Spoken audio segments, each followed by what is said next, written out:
idan da babu talaka da kowa mai arziki ne, to da falalar arziki bata bayyana ba.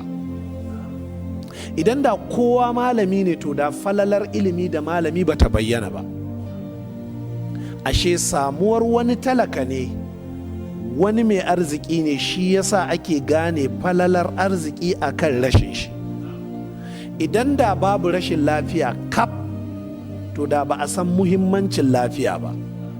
To da wannan zaka gane, da babu kafirci, to da ba a san daraja da kimar imani ba.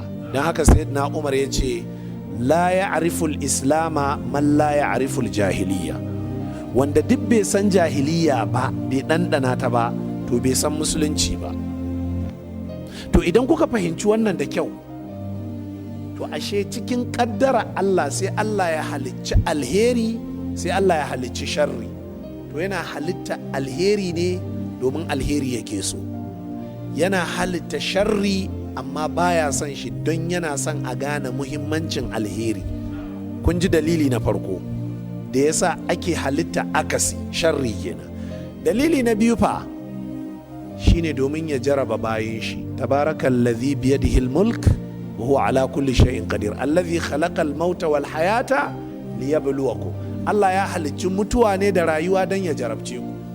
Yanzu da ba mutuwa, gaba ɗaya rayuwa ake yi, babu tsufa, babu wahala, wace jarabawa ce ke ciki? Babu. Amma da Allah ya halicci rayuwa, sai ya halicci mutuwa.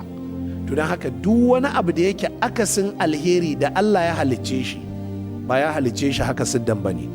Na daga cikin hikimomin su ne waɗannan, domin a gane muhimmancin wancan alherin, sannan kuma ya zama jarabawa. Shine za ka zama mai jin magana Allah, da Allah ya ce bai son kaza,